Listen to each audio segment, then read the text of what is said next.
Welcome to This Explainer. Today, we're diving into one of the most massive, truly world-changing machines in all of human history, the Spanish Empire in the Americas during the 16th and 17th centuries.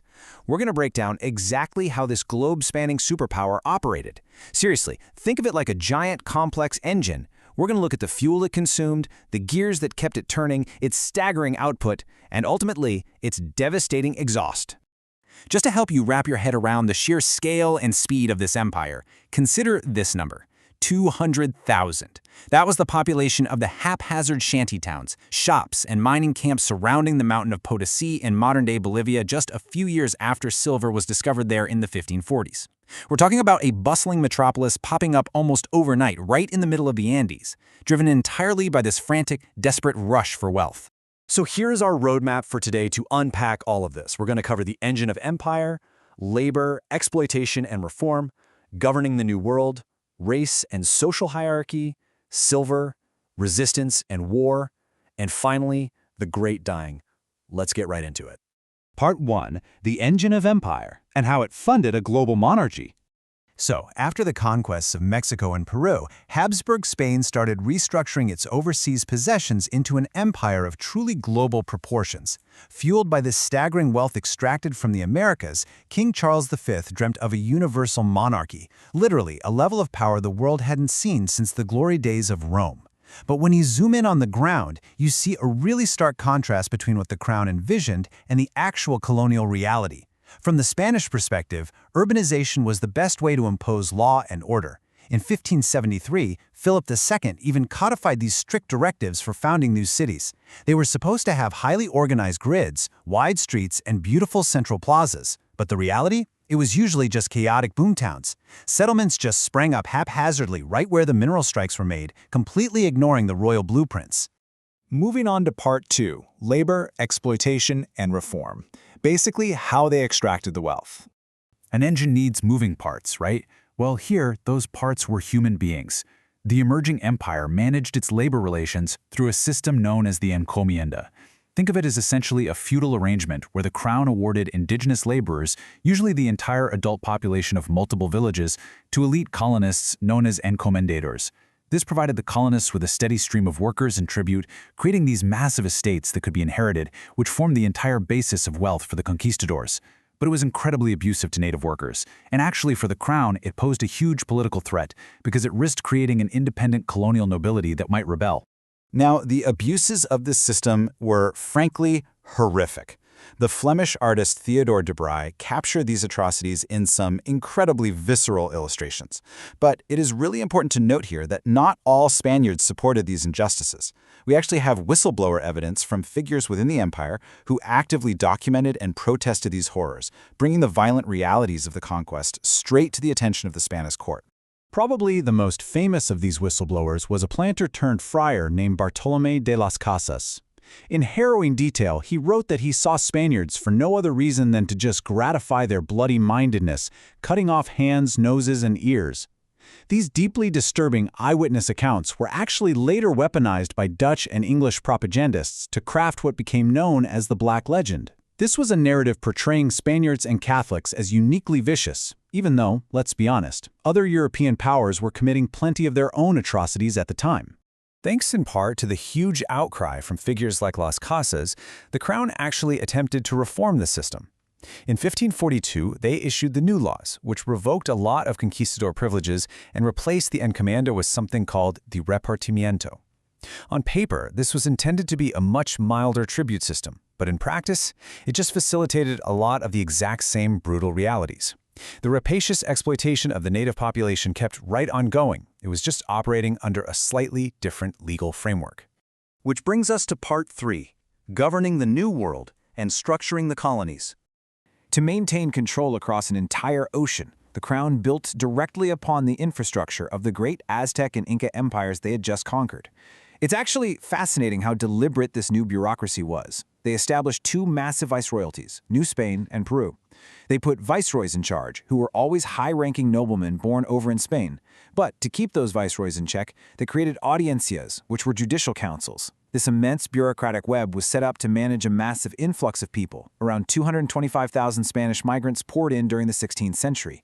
The system theoretically tried to keep native peoples in a totally separate social sphere, managed by traditional leaders, but the organic reality of urbanization blurred those lines completely. Part 4. Race and Social Hierarchy and the Sistema de Castas. Because the vast majority of those 225,000 migrants were young single males, the demographic reality of the colonies shifted incredibly fast. A purely European-descended population simply couldn't naturally grow. To manage this rapidly changing social landscape, the state introduced the Sistema de Castas. Rooted in much older Iberian practices, this was a highly racialized hierarchy that organized individuals into various ethno-racial groups based on their supposed purity of blood. And, not surprisingly, the system placed Spaniards at the absolute top of this idealized 16-tier hierarchy. But once again, just like with the city planning, we see a massive gap between the Crown's ideals and the everyday colonial reality. The Crown desperately wanted strict ethno-racial organization. The reality, however, was incredibly fluid. Wealthy mestizos, people of mixed European, Black, and indigenous heritage, often married Europeans to essentially whiten their family lines. And it's truly fascinating how, out on the frontiers in places like Spanish Texas or Portuguese Brazil, it was even easier for families to emphasize their European heritage and bypass those strict caste rules entirely. This extensive mixture, which is known as mestizaje, is what truly distinguished Spanish America. It created a unique, vibrant hybrid culture, where languages, religions, and cuisines commingled. By the early 1700s, over a third of all marriages actually bridged the Spanish indigenous divide. And you can see this blending perfectly embodied in national icons like the Virgin de Guadalupe, who reportedly appeared to an indigenous man as a dark-skinned, Nahuatl-speaking woman. She became the ultimate unifying symbol for this entirely new mestizo society. Section 5. Silver, Resistance, and War. The true cost of extraction. Getting all that wealth did not happen without immense pushback and devastation. A major defining moment hit in 1546 when Basque prospectors found massive silver deposits in northern Mexico at a place called Zacatecas. This rapidly became the Mexican counterpart to the giant mines of Potosí. The sheer volume of silver flowing out of Zacatecas was quite literally the fuel that powered the grand ambitions of the Habsburg dynasty over in Europe. But the environmental degradation alone was catastrophic. I mean, to fire the smelters to refine that silver ore, entire forests were clear-cut and burned. The landscape was just left poisoned with slag, cinders, and highly toxic mercury. On top of that, hundreds of thousands of sheep were unleashed onto the grasslands, completely destroying the local ecology, which in turn triggered severe droughts and massive soil erosion. And the human cost of this silver rush? It sparked one of the longest conflicts in American history. As colonists and slavers aggressively pushed north, an alliance of semi-nomadic indigenous nations, whom the Spanish called the Chichimecas, organized to defend their homelands. They used highly effective guerrilla tactics against the invaders. The Spanish response was predictably brutal. The king sanctioned a total war of fuego y sangre, fire and blood, which legally permitted the enslavement of any Chichimeca prisoners. This intertwining of slaving and warfare led to a horrific, bloody stalemate by 1585. Finally, Part 6, The Great Dying, a demographic cataclysm. The wars, the forced labor, the massive environmental destruction, it all set the stage for a horrific synergy of biology and systemic brutality. It wasn't just one single thing. Native populations completely lacked acquired immunity to Old World diseases. So when plagues like smallpox and typhus hit, they just absolutely decimated communities. But you have to combine those diseases with the sheer violence, the slaving, the massacres, and the horrific use of sexual violence as a weapon of war. All of this trauma and extreme malnutrition completely compromised the ability of survivors to reproduce or even just stay healthy. Which brings us to this truly sobering statistic: 90%. Because of that brutal combination of disease, war, and exploitation, scholars estimate that as much as 90% of the indigenous population of the Americas perished within the first century and a half of European contact. It's a demographic cataclysm known as the Great Dying, and it is almost impossible for us to overstate the scale of this loss today. So that leaves us with a really heavy question.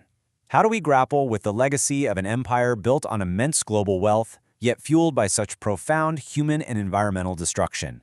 The Spanish Empire fundamentally rewired global trade. It created entirely new, rich, hybrid cultures, and it funded a massive European monarchy. But the gears of that very engine were greased with unimaginable suffering. It's a tough question, for sure, but an absolutely essential one to ask as we look back at the forces that shaped our modern world. Thank you so much for joining me for this explainer, and I really encourage you to keep exploring this complex history.